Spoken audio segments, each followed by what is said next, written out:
I would want to be known as a serial winner and then make a huge run in the NCAA tournament, hopefully win it all, be the best team in Princeton history. I mean, last year I think we were arguably already the best team in Princeton history. We had an undefeated season with 0 goals allowed in the Ivy League. We were the 3 seed, but I think it honestly still felt like a bit of a disappointing season because of how it ended. Losing in the first round was pretty devastating.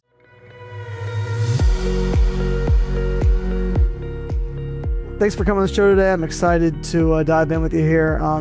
How'd you come to the decision to go to Princeton in the first place? You're coming over from the West Coast, and not just that, you're already playing soccer at an extremely high level prior to college, and Princeton's an amazing program, but there still is a big academic commitment involved in going to Princeton. So what kind of made you want to pick Princeton of all the options you had coming out of high school?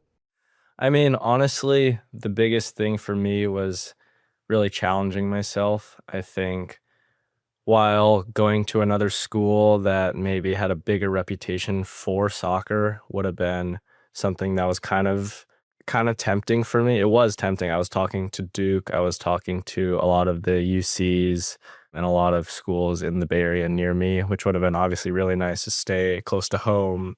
The weather's a lot nicer than in New Jersey where it's super hot and humid and super cold. But I mean, honestly, the aspect of school being pretty difficult and having to balance that with soccer has been something that I think has really helped me grow as a person.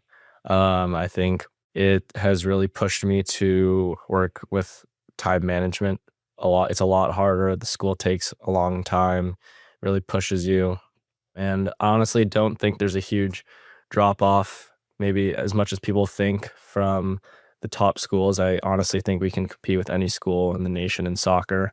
So I think you really get the best of both worlds. So You definitely do. And what are you studying? Because I mean, that's a big part of this whole thing too.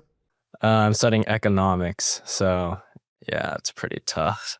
How have you learned to balance those two things? Because it's a hard thing to be in a class full of people where that is their main focus, except for maybe having a good time outside of it. You got to do both of those things, and that's hard.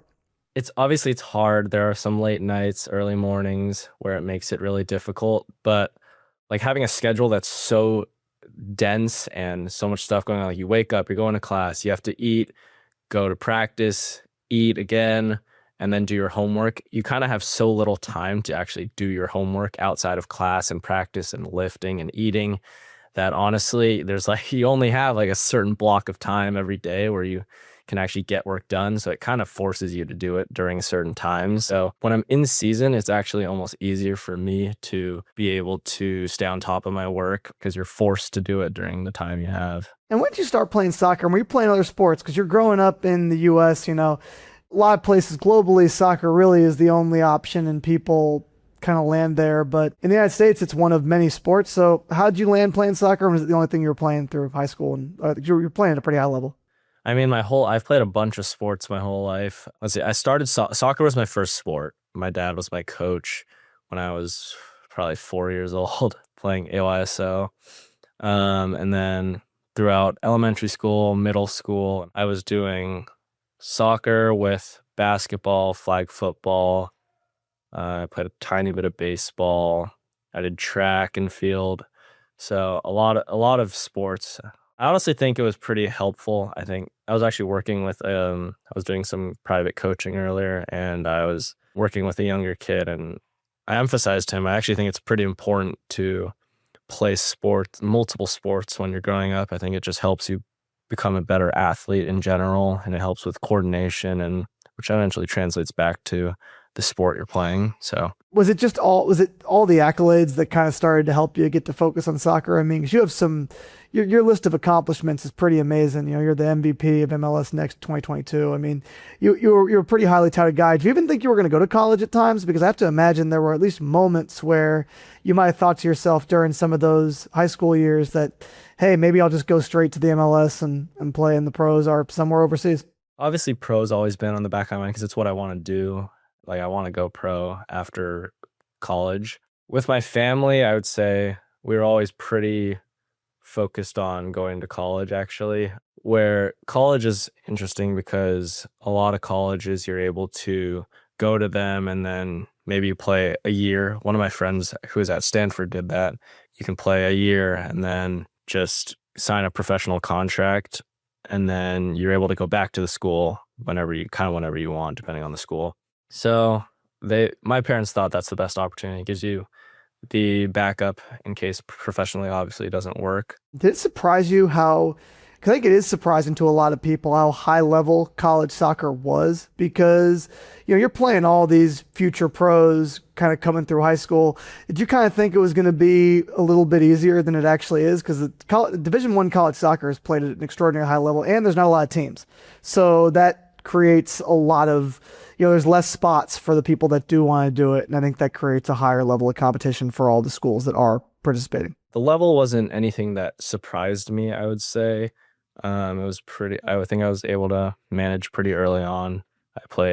I only didn't start two of my first year in our season. It was the adjustment period's pretty tough though. I would say it's such a different style of soccer that it can definitely throw people off a lot. It's a much more physical game than I was playing MLS Next Pro with the San Jose Earthquake second team before I came to Princeton, and it's so much more technical. There's so much more coaching and kind of tactics and like players should be here, moving here. We all go as a unit this way or that way. But Princeton and the college game in general is it's so much more chaotic. It's who wants it more and it's how hard you're willing to go. It's almost a different game, to be honest.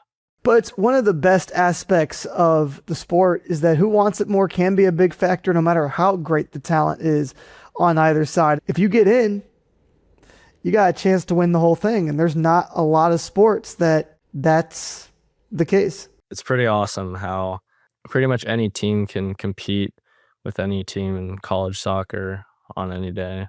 Yeah, and there can definitely be some surprises. Were there any, I mean, you already were playing at ultra high level, but were there any welcome to college moments for you? So the Ivy League is interesting because our preseason is only 2 weeks. Like sometimes when we play our first game, the other team's already played 5 games. I have to imagine that the shorter preseason is a disadvantage early in the year and an advantage later in the years. Yeah, it definitely is. And I mean, with the way the college season is shaped also, it's so short. There's like 16 games in 3 months at most. Like the shorter preseason definitely catches up to it, or it helps us, and longer preseasons catch up to other teams too. And how are you keeping yourself fresh in the offseason? I know you have a few spring games, but compared to a normal soccer schedule, a 16-game schedule is pretty much nothing. So how are you keeping yourself active and playing? So I'm sure when you were doing MLS Next with the Earthquakes, you were playing a lot more than 16 games.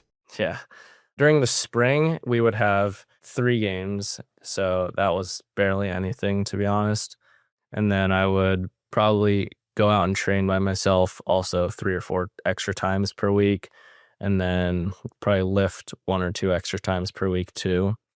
That helped me stay in shape. And then the summer is kind of when you start really ramping back up. So I've been playing with a team called SF City, and that's helped me. It's helped me a lot because we have a lot of games for them. And then I've been also training with the San Jose Earthquake second team again over this summer. It's exciting. Have you noticed improvements in your game every time you're kind of going back to be with the Earthquakes after spending some time and learning from some different coaches? Yeah, I mean, I definitely do feel like I'm improving as a player a lot over these past 2 years. I think my defensive, when I came into Princeton, I'd played winger my entire life, and then I got switched to an outside back. So that was a big adjustment, but I think my defensive instincts are pretty good. So it was not super hard, and I was able to transition pretty well. But then it's also the Earthquake second team changes a lot. There's a lot of new guys coming in and out every year. So what was the most fun experience you've had playing soccer? Because, I mean, this is a sport that can take you all over the world, can take you all over the country. What was your most fun experience thus far as a soccer player throughout your entire career? Yeah, I would say there's been a couple. So winning the Ivy League was awesome. Winning the Ivy League tournament my freshman year was awesome. Like we were the third. I think we were the third or fourth seed coming in. So it was like our season was do or die at this point. Like we were not going to make the NCAA tournament if we didn't win this tournament. And then we were playing Cornell in the first round, and we went down. We went down 2-0 in the first 20 minutes. So it was pretty brutal. Everyone was like, "What is going on?" And then we came back and won 3-2 in double overtime. So that was pretty awesome. Probably one of the most fun games I've ever played in my life. And then we played the finals versus Penn, and we beat them. We beat them pretty well, like 3-0, or I think 3-0, 3-1 maybe. And then this past year, we played Duke in the first round of the NCAA tournament.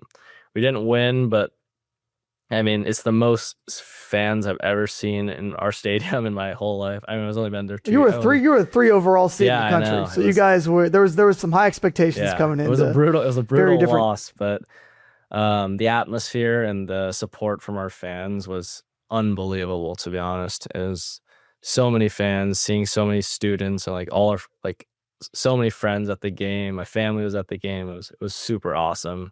What do you think the number one thing your team learned from that Duke loss was? Because, you're going into that. It's so funny to talk about your 2 seasons. The first one, you barely think you're going to make the tournament.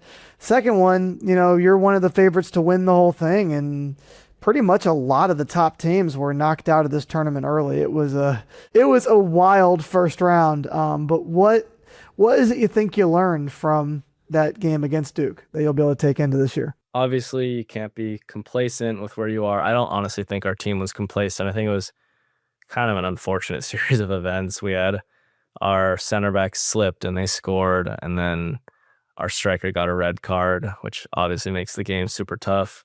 I mean, I think I learned just you gotta be able to deal with adversity pretty well. You kind of just have to be ready for anything, and that's kind of just how college soccer is. Yeah, and in any given day, you never know what's going to happen, but probably still good experience on that national. And it probably felt just good to know that you guys could draw like that. And then what do you think the hardest thing in your college sports journey? What do you think the hardest thing you've had to go through in this journey so far has been? And then how did you work through it? Probably the hardest thing that for me was the initial, probably first couple weeks when I joined Princeton. Like I said earlier too, the shift is pretty brutal. Like it's such a different game. Even the practices are so different. And I didn't think I was playing to the best of my abilities. And so I wasn't starting for our preseason game. And then I didn't start our first game of the season. And I was pretty disappointed because I expected to come in and be a starter. That's what I expected of myself. So when I wasn't playing my best, it was pretty tough, but you just have to kind of put your head down and start grinding. And then I was able to come in for the full second half of my first 2 games. And then after that, I became the starter the rest of the season at outside back. And you did go through a position change we've talked about. Are you going to be keeping that position change heading into this season, or are you switching back? I'm pretty sure I'll still be an outside back. Our team lacks depth in outside back pretty badly. We don't have a lot of outside backs for this upcoming season, and we just got a bunch of wingers. So I think it's important that we have a solid defense, especially in college soccer. Since it's so chaotic, having a strong back line is super important. And then I'm still able to influence the offense as an outside back. So. Are you playing outside back when you're going back home also, and you're playing in your other teams, or is it? Yeah, but we've been playing. It's a bit of a different formation for SF City, the team I'm playing for, but I'm still on an outside back. Probably getting forward even more on this team. So it's cool to get different types of experience. Do you think that's made you a better player, getting to play more different places on the pitch? Yeah, of course. I think the more positions you can play, especially when you're younger too, the more positions you can play, the more well-rounded your game becomes. I was playing midfield and defense earlier in my career a little bit too. And I mean, learning how to defend is so important, especially if you are a winger. And then learning how to attack if you're an outside back is also super important. So kind of being able to combine different parts of your games becomes really important once you get thrown in a position maybe you're not expecting to play. That's a nice thing that can help absolutely anybody. A few more things too. You coach young players, you're saying. There are a lot of kids that are trying to get to where you're at right now. What's the number one advice you give to kids as they're starting their soccer journeys, in terms of how they can best progress through their process? Working hard and enjoying the process. Like, it's going to be extremely difficult to make it far in honestly anything you do if you don't just love what you're doing. Like, if you are dreading going to play soccer every day and you're a young kid, like, maybe find a different sport. I mean, honestly, you gotta love it. Like, I love going out and playing every single day or being with my teammates and playing with my teammates. It's the best part of my day every day at Princeton and every day of summer. So really loving the process, loving the journey, love training by yourself even is like so important, because when you're not feeling like you want to do, you're feeling lazy on a certain day, then being able to like go and do something you enjoy that is also your goal in life is so important, because if it's something you don't want to do and you're having a bad day, then it's not going to be the first thing you go to. But if it is something you love, then you're able to go to that thing you love, and it drives you more towards your goals too. Are you hoping to play in the MLS, or is the goal for you to go globally? I wouldn't say I have a super set plan right now. I'm open though to playing anywhere. I'd say it doesn't really matter for me where the location is. I just want to be playing on the best team I can be playing on to the best of my abilities. If one day you were to be able to have an opportunity to sign that contract with the Earthquakes #1 team, how would that feel? Because I have to imagine that would be very rewarding after how much time you've spent. It would be, I mean, it would be awesome. Like, I've grown up playing I've played at the club for 4-5 years now, and I've been in and around the club for a while. It would be so awesome. When you look back on your college journey, what do you think the way that will have impacted your soccer game the most when you're a pro? I honestly think my ability to learn how to work with different types of people. College soccer is interesting, especially at Princeton, because not everyone is there to go pro. Like, Princeton is such a great school that people are there to play soccer, but mostly be a student and get a degree and then be able to get a really good job. Obviously, they're still bought into the team and they're still giving it their all, but it's a different drive, I'd say. So being able to communicate effectively is something I, first of all, still want to work on, and being a better leader, because it makes it interesting working with different profiles of people that maybe have different values from me. But it's got to be nice to know that, if you get handed a contract, that you're going to be leaving Princeton with the tools to at least very much understand what you're signing. So that's a big, big win. And the last thing I got for you, though, is on the college journey, when you leave Princeton, what do you want your legacy to be as a Princeton Tiger? Yeah, I mean, I would want to be known as a serial winner. Like, so far, we've gone, there's this league and a tournament every year, and we're 3 for 4 on that. So ideally, I don't want to lose another one. I'd like to go 4 for 4 in my last 2 years, and then make a huge run in the NCAA tournament. Hopefully, win it all. Be one of the best team. Be the best team in Princeton history. I mean, last year I think we were arguably already the best team in Princeton history. We had an undefeated season with 0 goals allowed in the Ivy League. We were the 3 seed, but I think it honestly still felt like a bit of a disappointing season because of how it ended. Obviously, it was so great having all those moments leading up to it, but losing in the first round was pretty devastating. So having another successful season, and then my senior season on top of that, going further and further every time, yeah, that's how I want to leave Princeton.